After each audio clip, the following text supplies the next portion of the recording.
At 12:13 a.m., my phone vibrated in the darkness. It was my son, an FBI agent, calling with a trembling voice.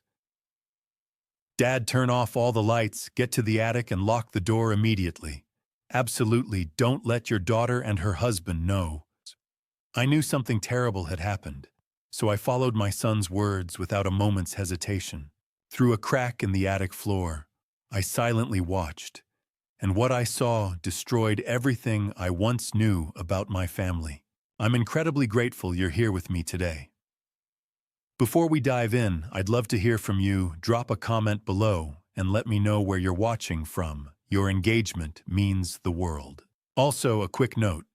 This story weaves together fictional elements for educational and storytelling purposes. Any similarities to actual names or places are unintentional, but the lessons shared here carry significant value. Now let's begin. My name is Walter Reynolds. I'm 67 years old, and I've spent 42 years restoring damaged paintings in the Hillcrest neighborhood of Willowdale. When people bring me their broken art, their torn canvases and faded masterpieces, they trust me to bring them back to life.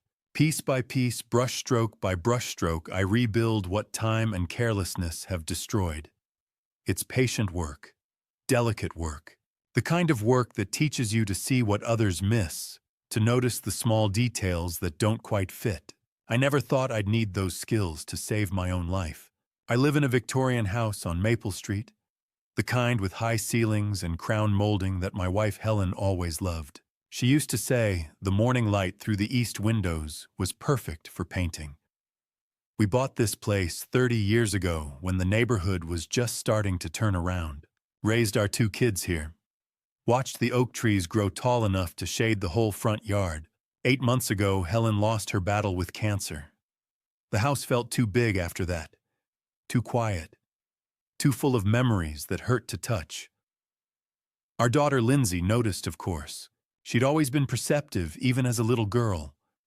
She'd watch me from the doorway of my studio, those big eyes taking everything in.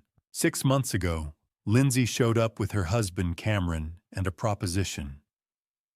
We were sitting in my kitchen, the autumn sun slanting through those east windows Helen had loved so much. Lindsay reached across the table and took my hand.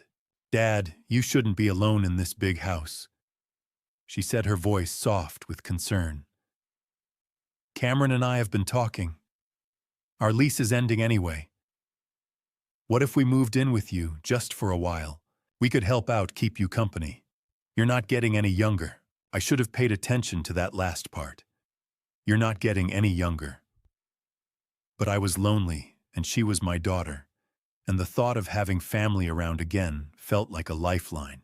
Cameron smiled his practiced smile and added, "We'd take care of everything, Walter. Yard work, maintenance, whatever you need. You've worked hard your whole life. Time to take it easy." So I said yes. They moved in the following week. At first, it felt good having people in the house again. Lindsay would make dinner. Cameron would handle the bills that had been piling up. They were attentive, almost too attentive. Every time I turned around, one of them was there asking if I needed anything, if I was feeling all right, if I'd taken my vitamins. The vitamins, that's where it started, though I didn't realize it then. Lindsay brought them to me the first night, a small white pill in her palm. "The doctor prescribed these for you, Dad. They'll help with your memory, keep you sharp." I didn't remember going to any doctor, didn't remember any prescription, but Lindsay seemed so certain, so caring, that I swallowed it down with a glass of water. Every night after that, she'd bring me another pill. Sometimes Cameron would bring it instead, always with that same reassuring smile. "Doctor's orders," he'd say. "These will help." But I didn't feel helped. I felt foggy. My thoughts moved like honey, slow and thick. I'd walk into my studio and forget why I'd gone there. I'd start a sentence and lose the words halfway through. Paintings I'd been working on for years suddenly looked unfamiliar, like someone else had put brush to canvas. The confusion scared me more than I wanted to admit. Maybe they were right. Maybe I was getting old, losing my edge. Maybe I needed help. Then came the hallucinations. One night, I woke to use the bathroom. The house was dark and quiet. I shuffled down the hallway, still half asleep, when I saw her. Helen, standing in the corner of our bedroom, wearing the blue dress she'd been buried in. She was looking at me with those sad eyes, not speaking, just watching. My heart nearly stopped. I blinked hard, squeezed my eyes shut, and opened them again. She was still there. I could see the fabric of her dress moving slightly, as if in a breeze I couldn't feel. "Helen." My voice came out as a whisper. She didn't answer, didn't move. Just stood there watching me with that terrible sadness. I must have made some sound, because suddenly Lindsay was there, her hand on my arm. "Dad, are you okay? What's wrong?"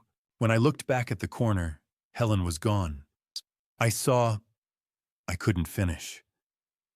"How do you tell your daughter you're seeing her dead mother?" Lindsay guided me back to bed, her face arranged in concern. "It's okay, Dad. You were dreaming. The mind plays tricks sometimes, especially at night. That's why you need your rest. And your vitamins." She tucked me in like I was a child, like I was helpless. The next morning, I felt like I was moving through water. Everything seemed distant, unreal. I went down to the kitchen, needing coffee, needing something to clear the fog in my head. Lindsay and Cameron had already left for work. The house was empty again. I was looking for the coffee filters when I knocked over a stack of papers on the counter.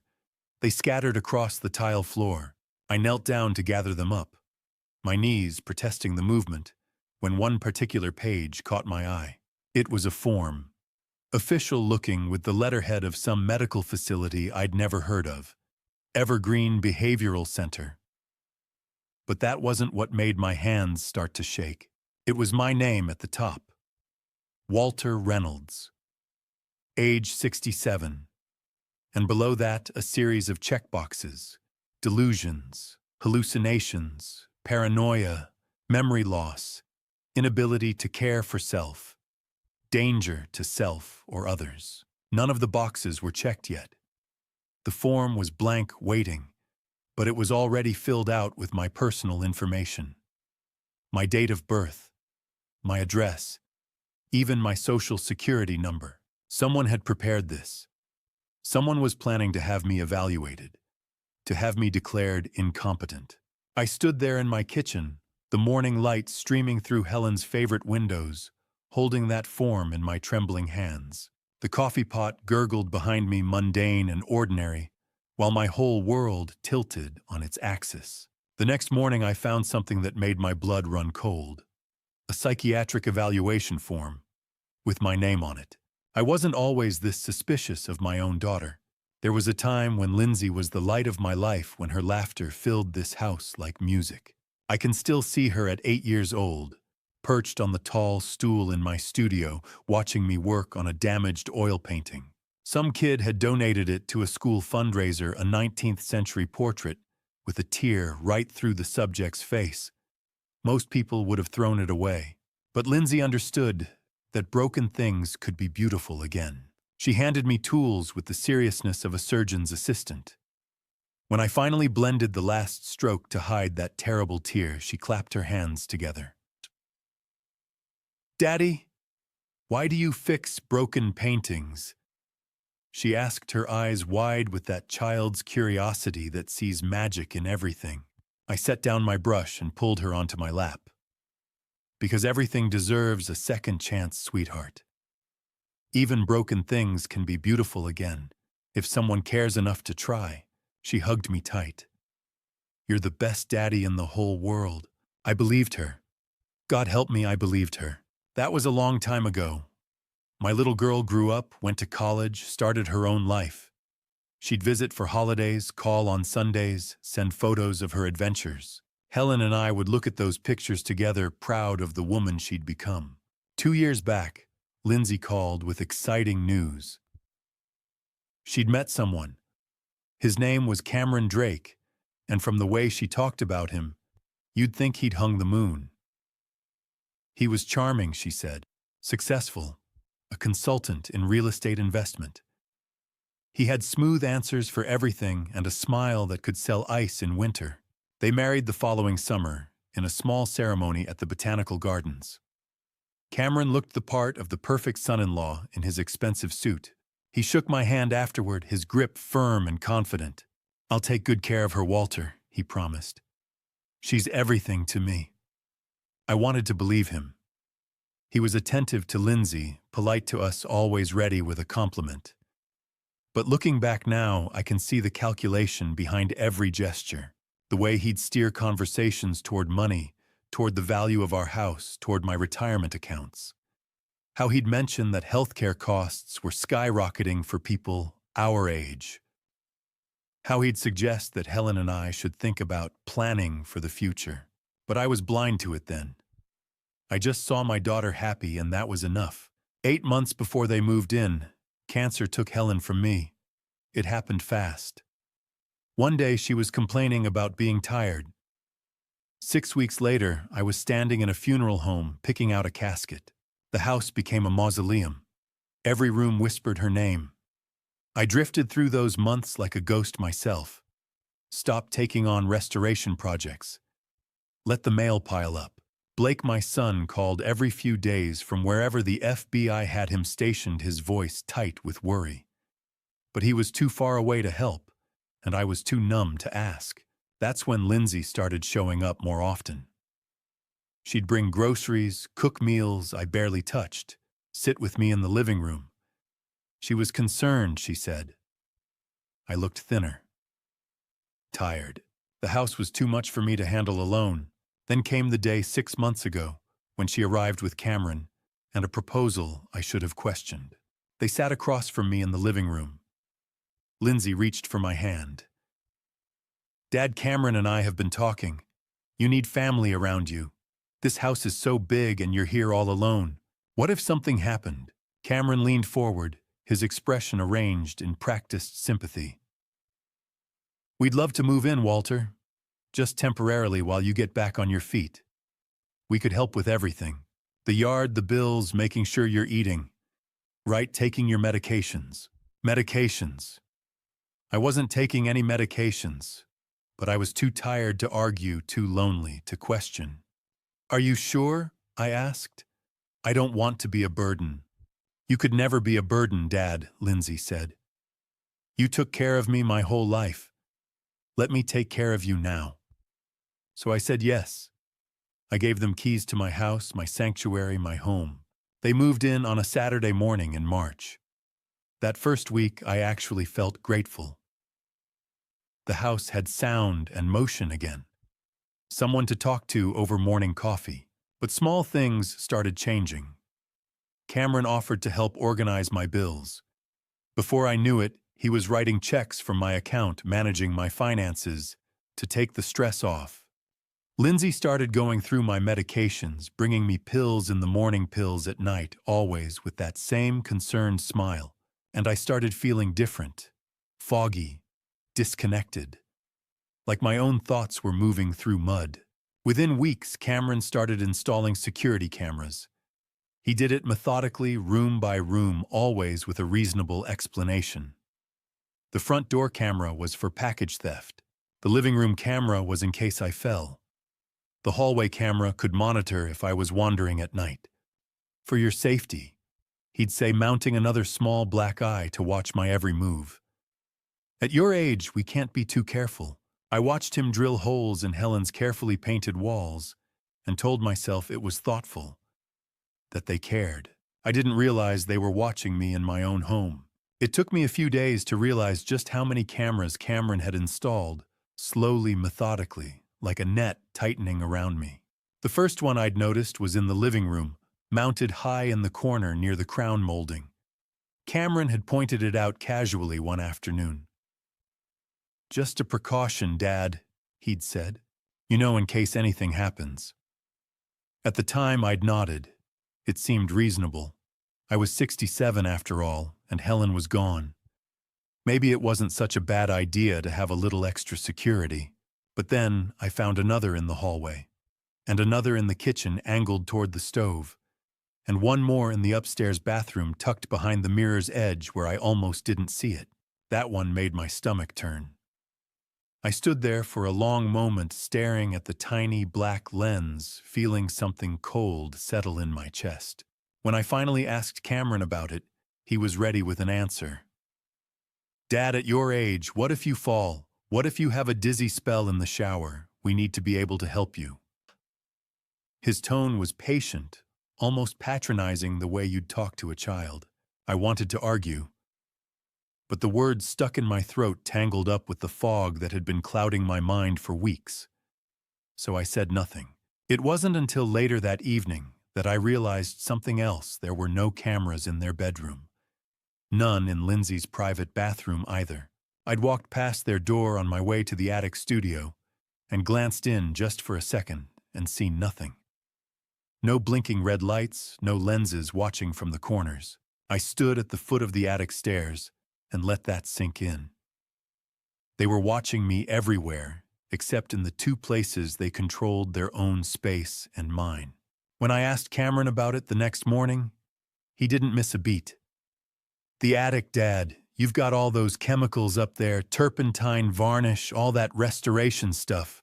The fumes would wreck the cameras in a week." He clapped me on the shoulder, his grip just a little too firm. "Besides, you're safe up there. You're doing what you love. We don't need to worry about you when you're painting." I nodded again. I always seem to be nodding these days, but something about his answer didn't sit right. I'd been restoring art for 42 years, and I knew damn well that the ventilation system Helen and I had installed kept the fumes under control. There were cameras designed for harsher environments than my studio, but I didn't say any of that. I just smiled and went back to my coffee. That same afternoon, I tried calling an old friend, George Mercer, a fellow restorer I'd known since the 80s.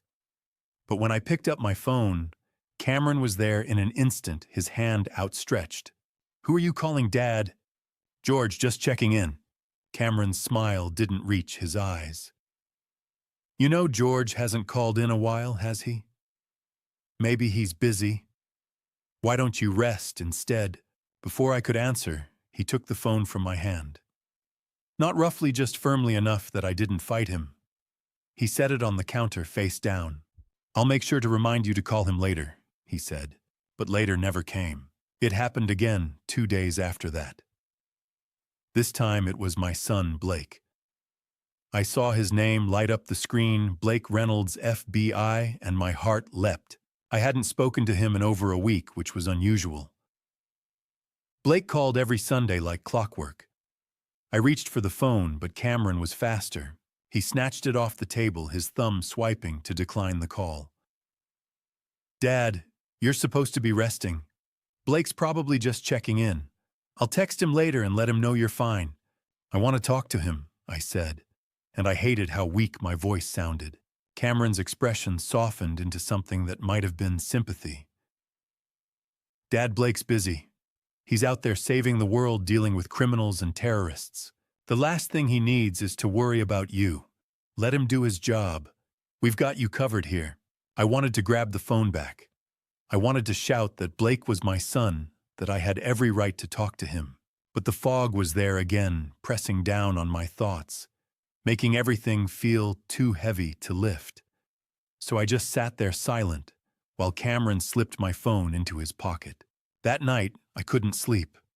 I lay in bed staring at the ceiling, thinking about the cameras, about the phone calls that never went through, about the stack of papers he'd been asking me to sign, insurance forms, he said, and updated estate documents, just routine stuff.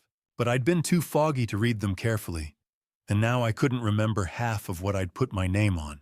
The next morning, I found one of those forms on Cameron's desk. I wasn't snooping, I'd just been looking for a pen.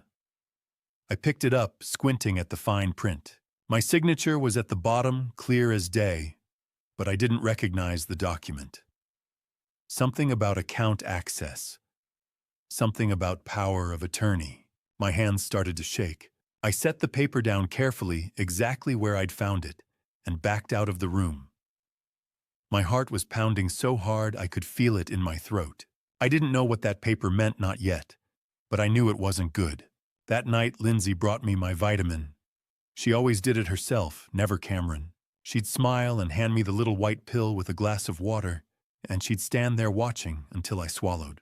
But this time I didn't. I took the pill, placed it on my tongue, and brought the glass to my lips. I let the water wash over it, but I didn't swallow. I kept the pill tucked under my tongue, hidden, while Lindsay watched me with that same patient smile. "Good," she said softly, brushing a strand of hair from my forehead. "Sleep well, Dad."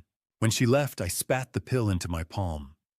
It was small and round and chalky white with no markings. I stared at it for a long time, turning it over between my fingers, wondering what they were really giving me. The pill dissolved in water, turning it a murky gray. Vitamins don't do that. I stood at the sink in my attic studio, watching the chalky residue swirl and settle at the bottom of the glass. I'd taken a real multivitamin from the bottle Helen and I used to share and dropped it into a second glass for comparison. That one fizzed briefly and dissolved clear, leaving only a faint orange tint from the coating. The pill Lindsay had given me last night left something else, entirely a gray sludge that clung to the sides of the glass like sediment. I poured both glasses down the drain and stood there for a long time, gripping the edge of the sink.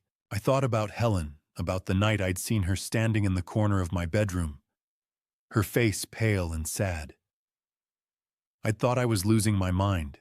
I'd thought grief had finally broken something inside me that couldn't be fixed. But it wasn't grief. It was the pills. I pulled out the old laptop I kept in the studio and opened a private browser window. My fingers felt clumsy on the keys, but I forced myself to type symptoms of hallucinations, drug-induced confusion, elderly. The results came back in seconds. Hallucinogens, benzodiazepines, sedative hypnotics. A dozen articles about elder abuse, about caretakers using medication to control or incapacitate their victims. I read them all, my chest tightening with every paragraph. The symptoms matched, every single one. I closed the laptop and sat in the dim light of the studio. My life's work surrounded me in half-finished paintings, and now someone, my own daughter, was trying to take it all away. But I needed proof. I needed to know for sure. That afternoon, Lindsay and Cameron left the house to run errands. I heard Cameron's voice in the driveway saying they'd be back in an hour, as if I were a child who couldn't be trusted to walk to the mailbox. I waited until I heard the car pull away. Then I moved. Cameron's office was on the first floor, just off the kitchen. He'd taken over what used to be Helen's sewing room. The door was usually locked, but today it wasn't. I stepped inside, my heart hammering in my chest. The desk was neat, organized to the point of obsession. A stack of folders sat in the center, labeled in Cameron's precise handwriting: insurance, estate, medical. I opened the one marked medical first. Inside, I found a glossy brochure for the Evergreen Behavioral Center. The cover showed a serene photograph of a modern building surrounded by trees. Specialized care for cognitive and behavioral health, the tagline read. Private rooms, 24-hour monitoring. A safe, compassionate environment for those who can no longer care for themselves. Beneath the brochure was a draft form, an intake evaluation for psychiatric commitment. My name was already filled in at the top, Walter Reynolds, age 67, and below that a checklist of symptoms, some already marked: hallucinations, delusions, paranoia. The boxes were checked in blue ink. Cameron's handwriting. I stared at the form for a long time, feeling something cold and sharp settle in my chest. This wasn't a precaution. This wasn't concern. This was a plan. They were going to have me committed. They were going to lock me away in that place, sign papers that said I was incompetent, and take everything I had. The house, the savings, the paintings, all of it. I took a photo of the form with the old phone from my studio and slipped it back into the folder exactly as I'd found it. My hands were steadier now. Anger has a way of clearing the fog. I was back in the living room, pretending to read a newspaper, when the knock came at the door. At first I thought it was Lindsay and Cameron returning early, but the knock was too soft, too hesitant. I opened the door to find Catherine Hayes standing on the porch, a ceramic dish covered in foil in her hands. Catherine was a fixture of the neighborhood, 65, silver-haired, with sharp eyes and a no-nonsense manner. She and Helen had been friends. I hadn't seen much of her since the funeral. "Walter," she said, her voice warm but cautious, "I brought you some casserole." She paused, her gaze sweeping over me. Her expression shifted. "Are you all right?" I opened my mouth to say yes the way I always did.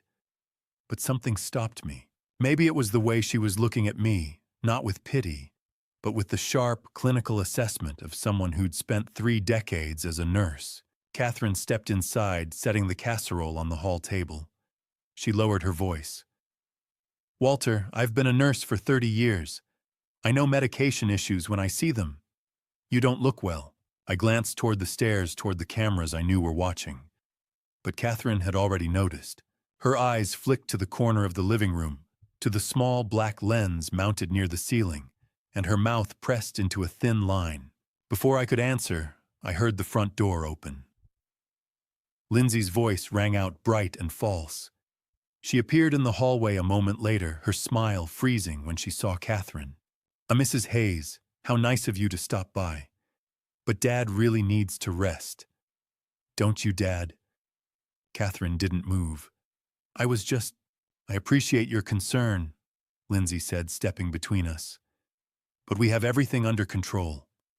Cameron and I are taking excellent care of him." Catherine's jaw tightened.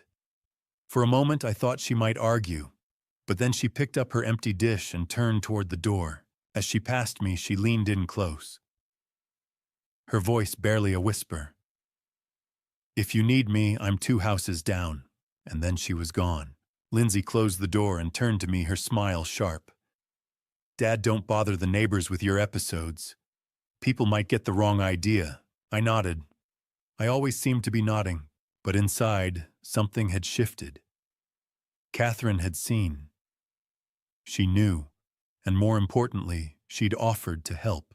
That night, after Lindsay brought me my vitamin, and I tucked it under my tongue again, I lay in bed and thought about Blake. My son, the FBI agent, the one who'd always been a little too cautious about security and worst-case scenarios. 6 months ago, he'd visited for Thanksgiving. He'd pulled me aside in the kitchen and pressed something small and rectangular into my hand. "It's a backup phone, Dad," he'd said quietly. "Prepaid, no contract, no tracking.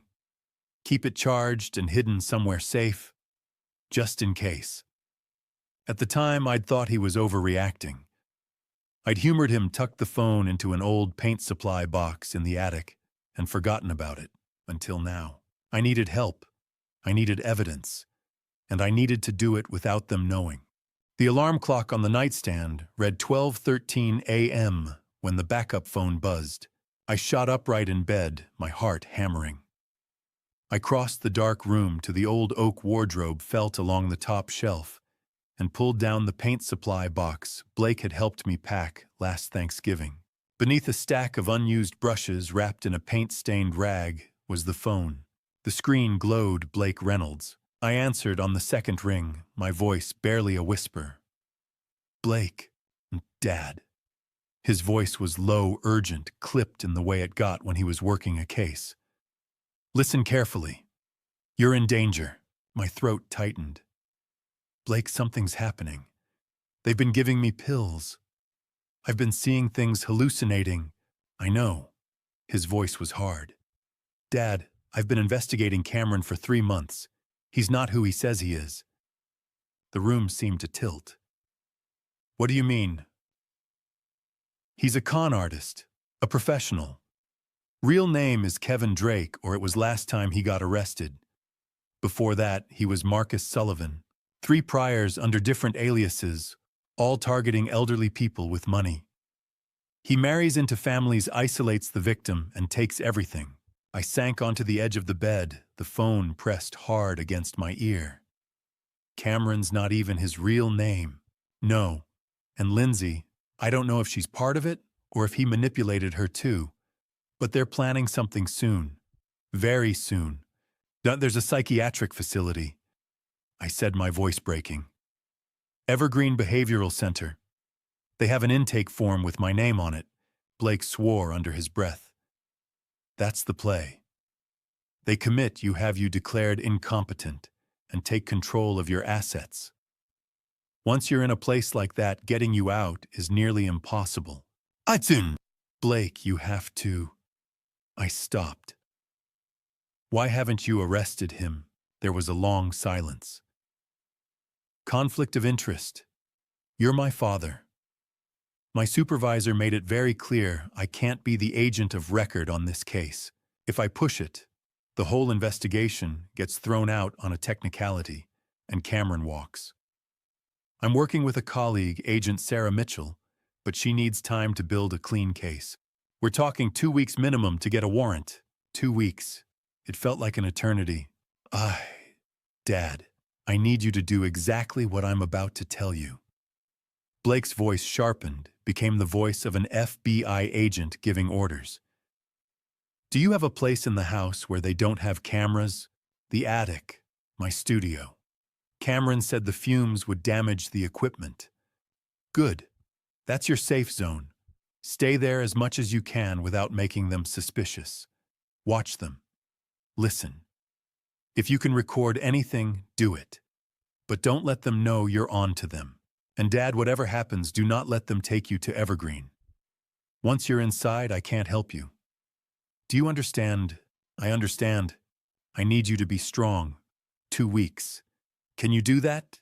I thought about the pills, the cameras, the forms with my name on them. The life Helen and I had built now being stripped away piece by piece. I said. I have to go, he said quickly. Keep this phone charged and hidden. I'll call when I can. And Dad, I'm going to fix this, I promise. The line went dead. I sat in the dark for a long moment. Then I moved. I checked every lock, turned off every light in the house, even the porch lamp that Helen used to leave on all night. Then I climbed the narrow staircase to the attic, the old wooden steps creaking under my weight. The studio smelled like turpentine and linseed oil, familiar and grounding. I pulled a chair to the small dormer window that overlooked the driveway and sat down to wait. At first I thought Blake was being paranoid, but then I remembered Cameron thought I was drugged. He thought I was confused, compliant, halfway to the psychiatric ward already. He didn't know I'd stopped taking the pills. At 1:30 a.m., I saw them. 2 vehicles moving slowly down the quiet street with their headlights off. A black SUV and a gray sedan, both with plates I couldn't make out. They rolled into the driveway and stopped, engines idling softly. 3 men got out. All of them were tall, broad-shouldered, dressed in dark clothing that blended into the night. They didn't speak. They moved with the efficiency of people who'd done this before, and then Cameron appeared. He opened the front door from the inside, gestured them in. No words. Just a quick nod, and they disappeared into the house below me. I pressed myself against the window frame, barely breathing. From my vantage point in the attic, I could see into the first-floor study through the gap in the curtains. The men moved through the room with flashlights, their beams cutting sharp lines through the darkness. They went straight to the old filing cabinet where I kept my personal documents. One of them knelt and pulled out the small safe I'd bolted to the bottom shelf, the one that held Helen's jewelry, our property deeds, and the original copies of our wills. He opened it. Within seconds, the safe was open. They pulled out a large manila envelope and a thick stack of papers. I couldn't see exactly what they were, but I could guess. Deeds, bank statements, insurance policies, everything Cameron would need to take legal control of my life. 30 minutes later, they were gone. The cars rolled back out of the driveway, headlights still off, and vanished into the night. I waited another 10 minutes, then crept downstairs and checked the study. The safe was still open, its contents scattered. The envelope and half the documents were missing. Cameron had locked the front door again and gone back to bed as if nothing had happened. I returned to the attic and sat by the window watching the sky. My hands were still shaking, but it wasn't fear anymore. It was rage, cold, sharp, and clarifying. After they left, I sat in that attic until dawn broke. Watched the sky turn from black to gray to pale blue, thinking, planning. By the time morning came, I knew exactly what I needed to do. I nearly jumped out of my skin when Lindsay's voice called from the bedroom doorway. "Dad, I thought I heard you talking." My hand shot to the phone hidden beneath my pillow, Blake's backup phone, still warm from the call. I forced myself to stay still. The room was dark, the sky outside just beginning to lighten with the first pale hints of dawn. Lindsay stood in the doorway, silhouetted against the hallway light. I blinked slowly, as if waking from a deep sleep, and let my head loll to one side. "Helen," I mumbled, slurring the word. "Where did you put the brushes?" Lindsay stepped into the room, her expression sharp. "Dad, were you on the phone?" I blinked again, meeting her eyes with what I hoped was confusion. "Phone." My voice cracked thick with false drowsiness. "No. I was dreaming about your mother." She didn't move. For a long moment, she just stood there watching me. Then her gaze swept the room over the nightstand, where my regular phone sat untouched, over the wardrobe, over the rumpled blankets. I kept my breathing slow and even my face slack. Finally, she sighed. "Okay, Dad. Go back to sleep." But her voice was tight, uncertain. She pulled the door closed, and I heard her footsteps retreat down the hall. I waited, counted to 60. Then I slipped the backup phone from under the pillow, wrapped it in an old shirt, and buried it at the bottom of the wardrobe beneath a stack of sweaters. My hands were shaking. That had been too close. A few hours later, after a tense breakfast, where I palmed Lindsay's vitamin under my tongue and spat it out in the bathroom, I made my announcement. "I think I'll spend the day in the attic," I said, keeping my tone casual. "Need to sort through some old paintings." Lindsay looked up from her coffee, her smile a little too bright. "That's nice, Dad. Just don't overdo it, okay?" Cameron called from the kitchen, his voice cheerful and false. "Yeah, Dad. Take it easy up there." I nodded and climbed the narrow staircase to the attic. The studio smelled the way it always had, linseed oil and turpentine, old wood and dust. Sunlight streamed through the dormer window, cutting bright shafts through the air. This was my sanctuary. Helen and I had converted the attic together 30 years ago.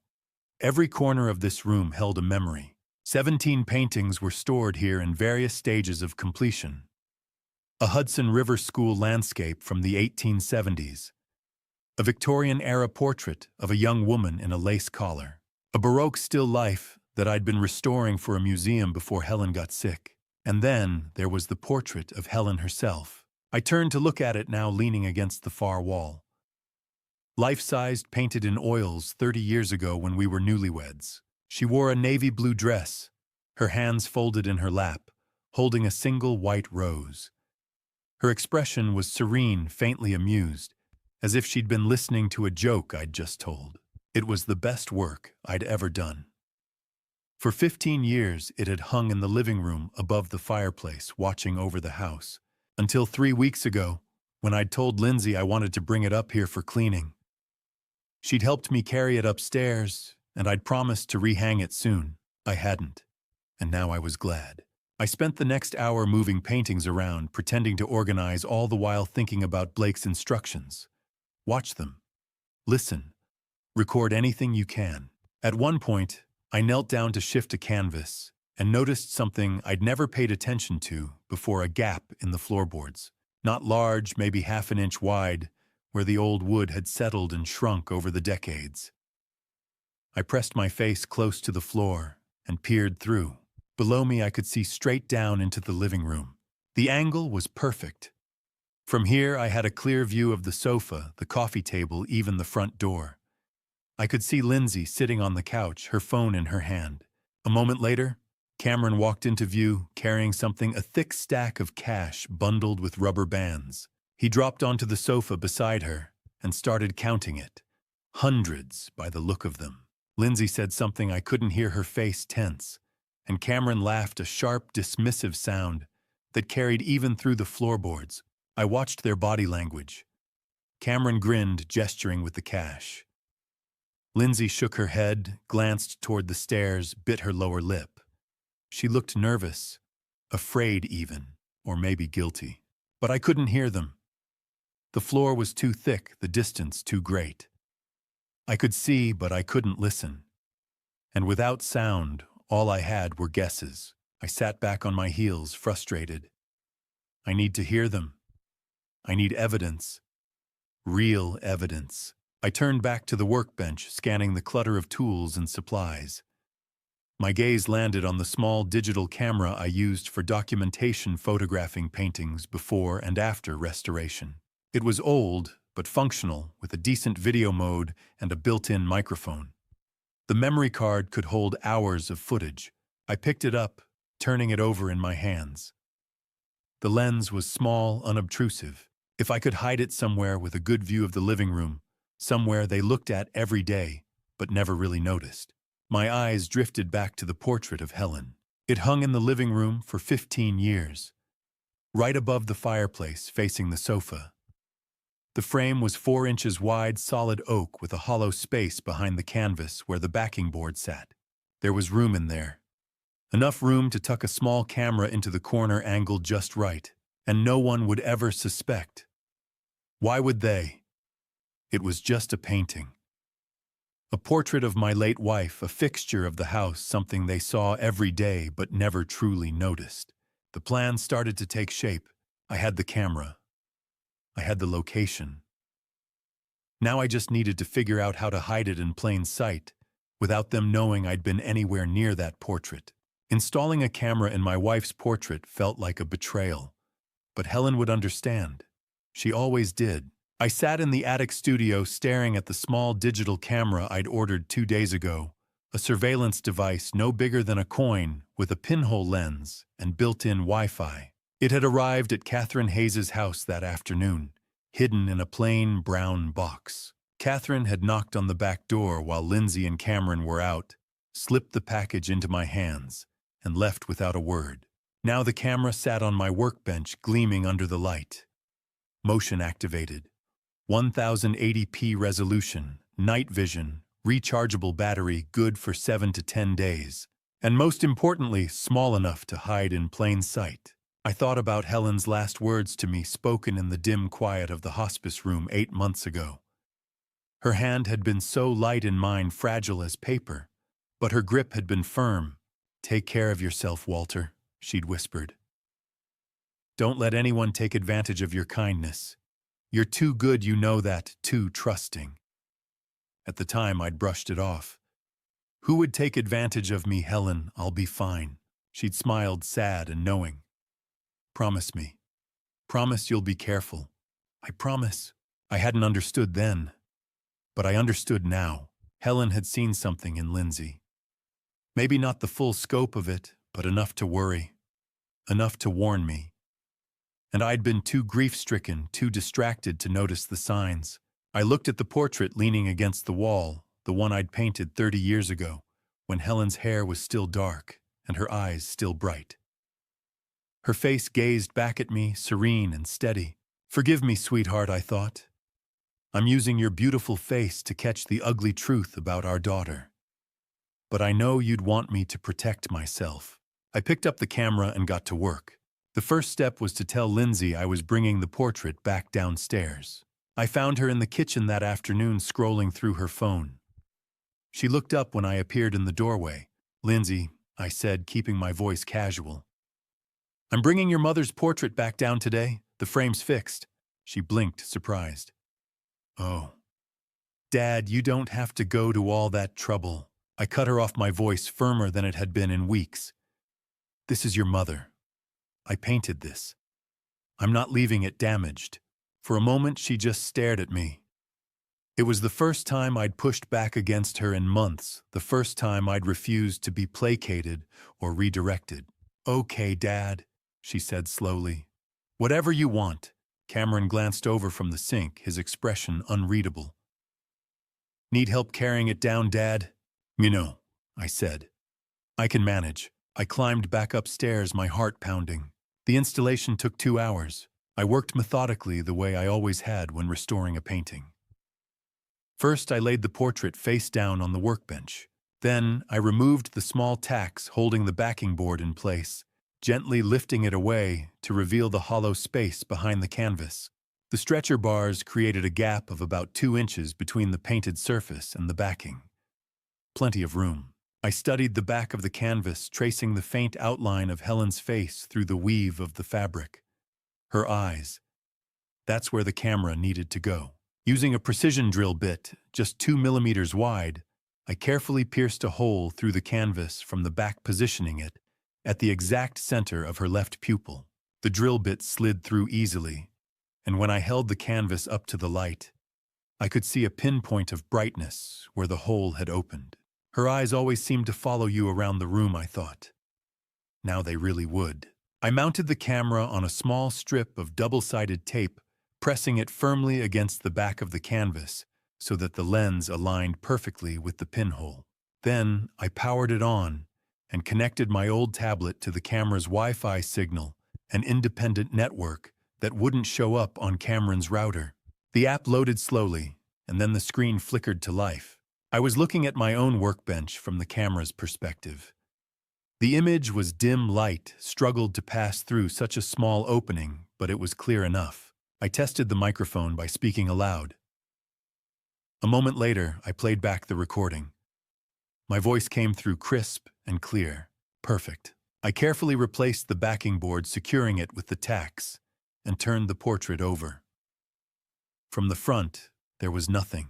No sign of the camera, no hint of the tiny lens hidden in the painted pupil. Just Helen's face unchanged, watching the world with the same calm patience she'd always had. I sat down and looked at her. Forgive me, sweetheart," I said quietly. "I'm using your beautiful face to catch the ugly truth about our daughter. But I know you'd want me to protect myself. You always did." In the silence, I felt something, a faint sense of reassurance, as if Helen were standing beside me, her hand on my shoulder. Carrying the portrait downstairs was harder than expected.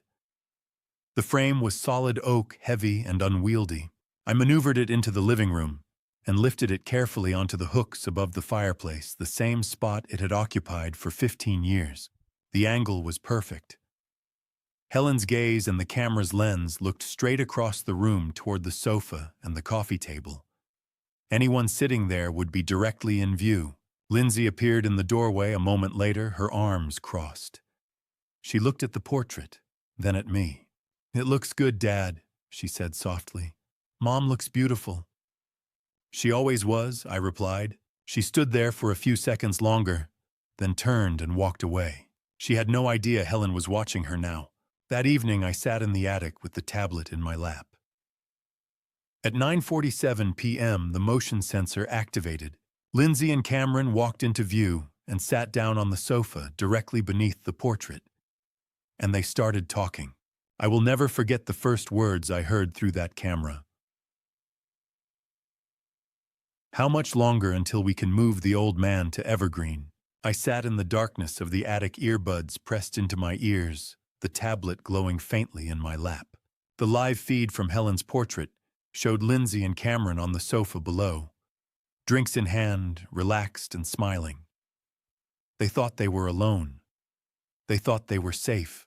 They had no idea Helen was watching. My hands were shaking so badly, I nearly dropped the tablet. I pressed the record button just in case the motion activation failed and turned up the volume. Cameron stretched his arm across the back of the sofa, his voice smooth and confident. "The appointment with Russo is next Thursday. He'll declare your dad incompetent." Lindsay took a sip of her wine, her expression thoughtful. "Are you sure he'll sign off on it?" Cameron laughed, a low, easy sound that made my stomach turn.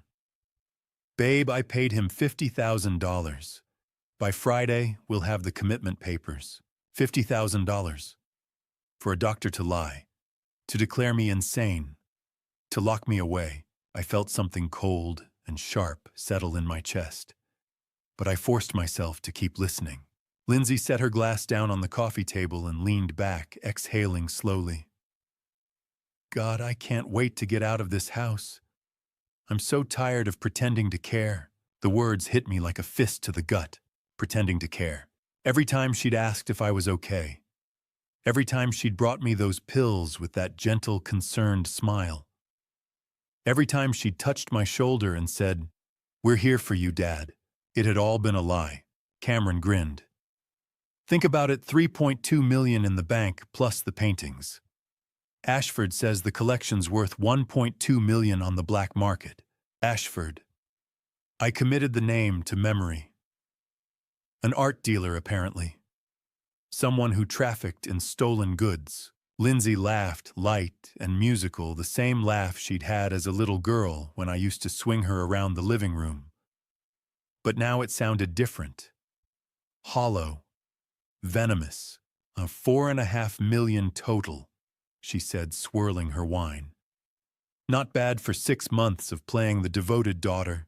I stared at the screen, tears blurring my vision. That was my daughter.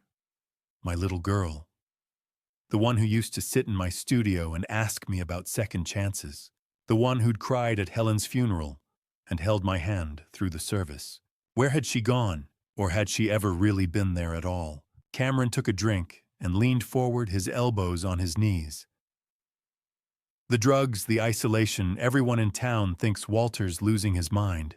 Mrs. Hayes almost screwed things up, Lindsay said, her voice edged with irritation.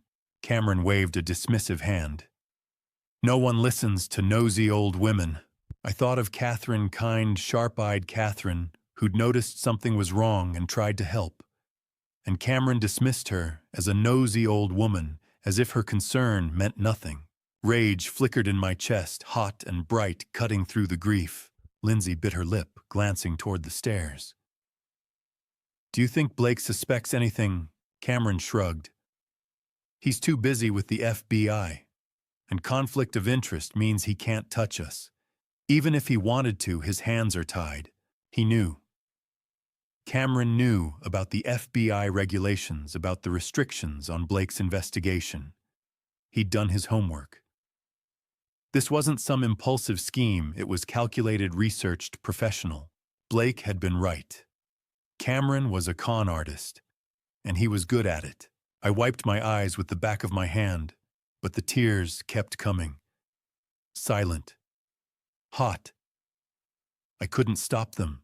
Then Lindsay's phone buzzed. She glanced at the screen, and her expression shifted just slightly, but enough that I noticed. Something softened in her face. Something private. I need to take this, she said, standing up quickly. Cameron barely looked up. Sure, babe. She walked out of the frame, her voice fading as she moved into the hallway.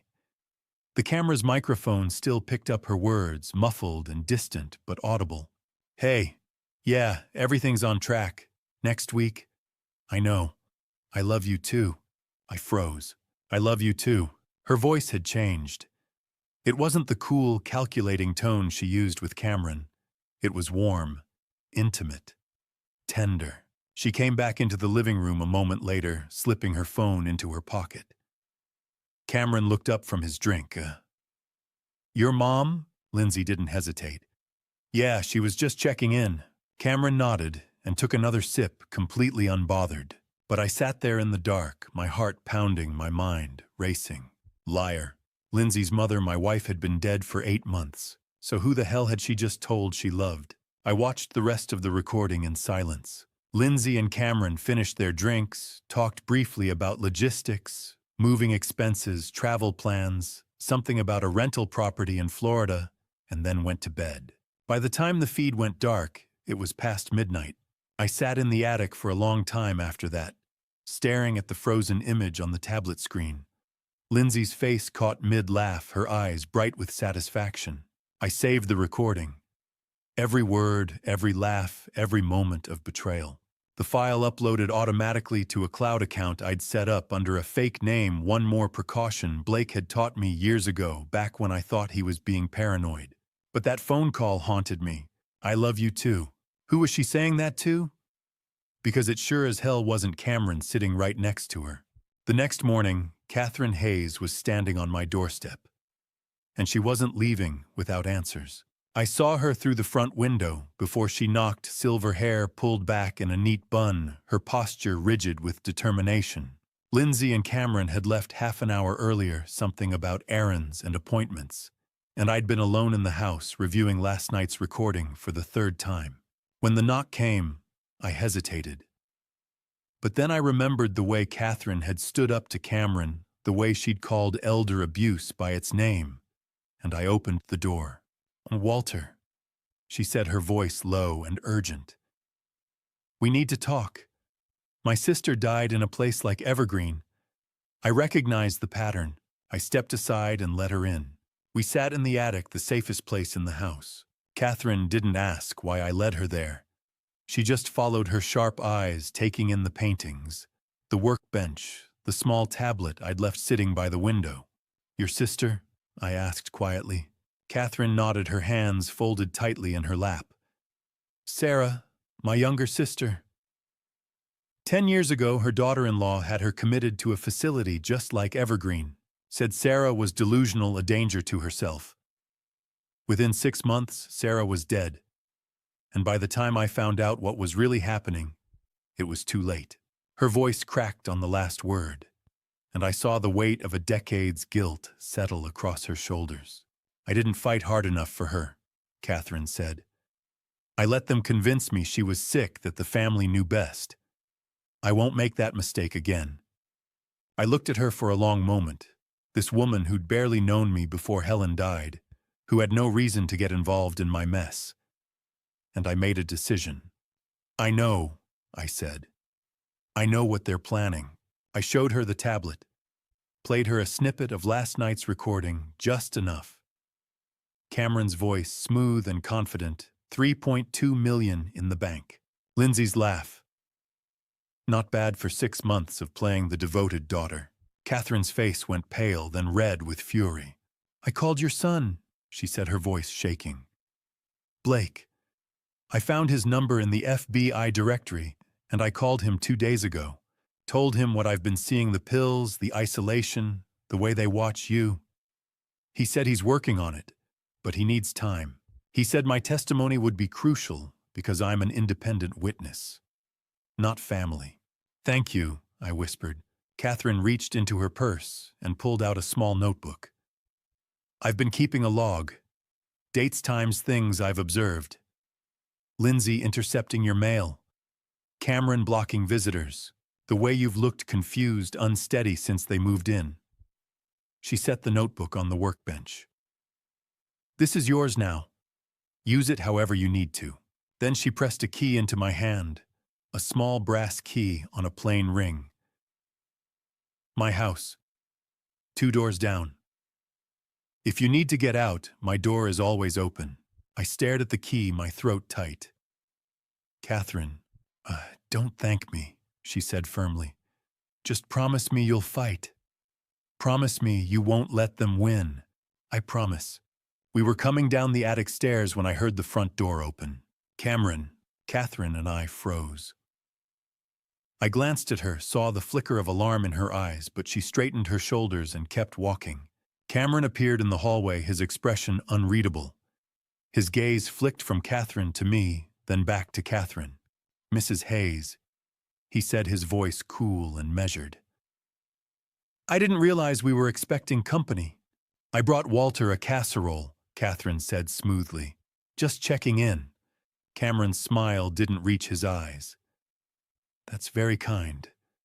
But Walter's family is taking care of him. He doesn't need outside interference." Catherine's jaw tightened. "I'm not interfering. I'm concerned." "Your concern is noted," Cameron said, stepping closer. "But Walter's situation is a private family matter."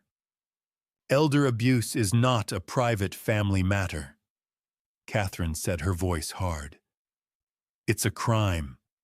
The air in the hallway seemed to freeze. Cameron's smile vanished. For a moment, he just stared at her, his eyes cold and sharp.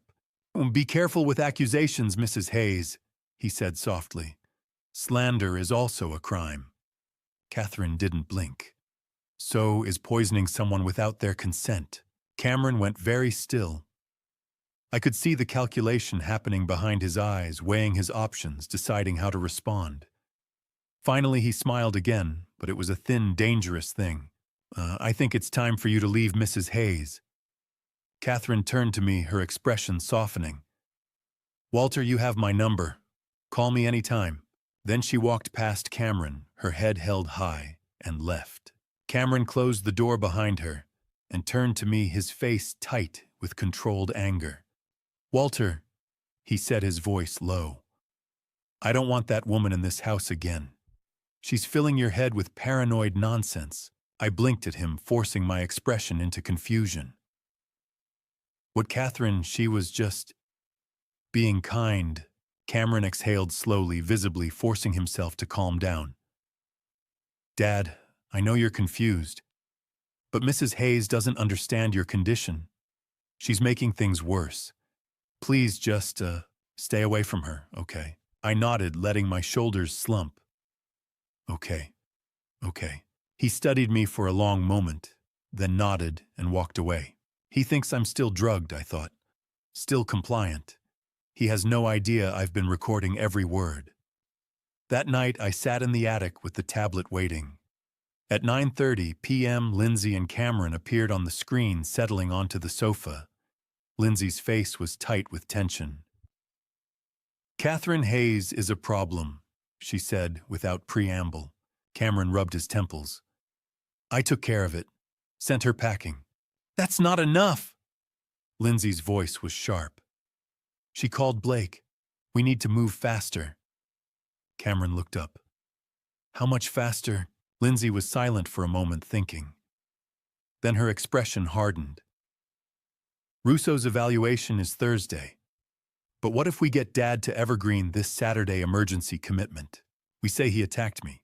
Cameron blinked. Can we do that? Russo owes us. He'll backdate the paperwork. We just need to stage an incident. I'll have a bruise, maybe a scratch. Enough to justify emergency commitment. What if Blake finds out? Lindsay's smile was cold. By the time Blake gets his warrant, Dad will be locked in Evergreen, declared incompetent, and will have power of attorney. Game over. And once he's in there, it's nearly impossible to get him out. You know how these places work. Cameron nodded slowly. Okay, Saturday. I'll back you up. We'll say he's been getting violent, aggressive. The drugs made him paranoid. Perfect. Call Russo in the morning. Tell him we need the papers ready by Saturday noon. I stopped the recording, my hands shaking. Saturday, not next Thursday, not in 8 days, in 2 days. Blake had said he needed 2 weeks to get a warrant. But Lindsay and Cameron were moving the timeline up. They were going to lock me away in 48 hours, and there was nothing Blake could do to stop it in time. 2 days. I had 2 days to gather enough evidence, pull Blake in, and stop them from taking me to Evergreen. And I still didn't know who Lindsay was really working with. I spent that entire day researching Evergreen Behavioral Center. What I found made my blood run cold. I sat in the attic with my old laptop balanced on my knees, connected to the internet, through a mobile hotspot from Blake's backup phone. I couldn't risk using the house Wi-Fi. Cameron would see the search history. Evergreen's website looked professional, almost too professional. Glossy photographs of serene courtyards and smiling staff members. Testimonials from grateful families. An award badge proclaiming them Best Mental Health Facility 2022. But when I dug deeper, the veneer started to crack. I searched Evergreen Behavioral Center complaints. Then Evergreen Behavioral Center lawsuit. The results came slowly, buried beneath layers of search engine optimization. But they were there. 3 lawsuits in the past 5 years. All settled out of court. All sealed with non-disclosure agreements. Just vague references to allegations of wrongful confinement and financial disputes. One article caught my eye, a short piece from a local news site published 2 years ago. The headline read, Family Questions Mental Health Facility After Mother's Passing. The article mentioned a man named Robert Klein, 58, whose mother Margaret had died after 6 months at Evergreen. Robert had tried to sue, but the case had been settled quietly. Reading between the lines, it was clear Robert hadn't gotten justice. Just money. Hush money. I kept searching. Robert Klein's name led me to a Facebook group, Families Against Elder Abuse. I found his profile, sent him a private message, and waited. He replied 30 minutes later with a phone number. My hands were shaking when I dialed. Hello. Robert's voice was wary, tired. Mr. Klein, my name is Walter Reynolds. I think my family is trying to get me into Evergreen. I saw your mother's case. There was a long silence. Then a bitter, exhausted laugh. Evergreen. God. His voice dropped. Mr. Reynolds, don't let them take you there. I'm trying not to, I said. But I need to know what I'm up against. Robert exhaled slowly. My mother was sharp as a tack at 68. Then my sister said Mom was declining. Said she needed professional care. Got a doctor to sign commitment papers. Dr. Gerald Russo. I gripped the phone tighter. Russo, Dr. Gerald Russo. Sahantashe Mukutikakam. Spanomon. You know him too. Robert's voice turned hard. He's part of the racket. He signs off on anyone Evergreen wants. Within 2 months at Evergreen, my mother actually was confused. They had her so drugged up she couldn't remember her own name. She had $2 million in savings, Mr. Reynolds. By the time I finally got her out, there was $40,000 left. 40,000, I repeated, stunned. Evergreen charges $15,000 a week. Over 6 months, that's $360,000. Where did the rest go? His voice cracked. I found wire transfers to shell accounts, payments to consultants and legal fees I never authorized. By the time I got access to her records, it was too late. And 3 months after I brought her home, she died. Heart failure, but I know it was the drugs. I closed my eyes. I'm sorry. Hey, don't be sorry. Fight. Robert's voice steadied. And if you build a case, if you can get them into a courtroom, I'll testify. I'll tell them everything. I kept digging. Another search, Evergreen Behavioral Center survivors. I found a blog post from a year ago. The headline, Woman Escapes Mental Health Facility Alleges Financial Abuse.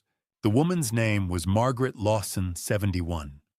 I tracked down her contact information through the blog's author and called her that afternoon. Hello. Her voice was thin, fragile. Mrs. Lawson, my name is Walter Reynolds. I read about your experience at Evergreen. I think my family is trying to do the same thing to me. There was a long pause, then a shaky breath. Evergreen. I still have nightmares. Margaret's voice wavered, but she told me. Her grandson Daniel had convinced a judge she had dementia. Dr. Russo again, Russo had signed the paperwork. Within weeks, she was locked inside Evergreen, drugged into compliance, and forced to sign over her house, her savings, her stocks. $1.8 million gone. They made me sign papers while I was so sedated I couldn't even read them, she whispered. I thought I was signing get-well cards, but it was deeds, bank transfers, everything. How did you get out? A nurse, Jennifer Wells. She helped me call a lawyer. The lawyer filed an emergency petition, and after 4 months they let me go. But by then, her voice broke. By then, Daniel had everything. I live on Social Security now in a subsidized apartment. I lost everything. I'm going to stop them, I said quietly. If I can get them in front of a judge, will you testify? Yes. Her voice was barely audible. Yes. I'll tell them what they did to me. I hung up and sat in the silence of the attic, staring at my notes. Robert Klein, Margaret Lawson, 2 victims, nearly $4 million stolen. And those were just the ones I'd found in an afternoon. How many others were there? This wasn't just about me. This was a system, a predatory machine that fed on the elderly, the vulnerable, the isolated. And Dr. Russo was the gatekeeper. I was about to close the laptop when the tablet on the workbench lit up a flicker of movement from the camera feed below. I glanced down and froze. A man I'd never seen before was walking into my living room. He was tall, over 6 feet, broad-shouldered, with short dark hair and a neatly trimmed beard. He wore a black suit, a white shirt, no tie. Polished but dangerous. Around 40, maybe. Lindsay appeared from the kitchen, her face lighting up with a smile I hadn't seen her give Cameron in months. She crossed the room in 3 quick steps and wrapped her arms around him, and then she kissed him. Not a polite peck, a real kiss. Long, intimate, full of warmth. I'd been so focused on the phone calls I almost missed it. On the camera feed below, a man I'd never seen before was walking into my living room. Lindsay kissed him. And it wasn't Cameron. Hold on before I uncover the identity of this stranger and expose the mastermind behind it all. Let me know you're still here. Drop a 1 in the comments if you think Lindsay is the real mastermind, or 2 if you believe someone else is pulling the strings. Also note what follows includes fictional components. You're welcome to leave if this isn't for you. Now the truth. The man in my living room was tall, well-dressed in an expensive suit with cold eyes. And my daughter was kissing him like Cameron didn't exist. I sat frozen in the attic, staring at the tablet screen, my heart hammering in my chest. Cameron was at work or wherever he went during the day. Lindsay and the stranger had the house to themselves, and they were using the time. They broke apart after a long moment, and the man settled onto the sofa, pulling Lindsay down beside him. She leaned into him, her hand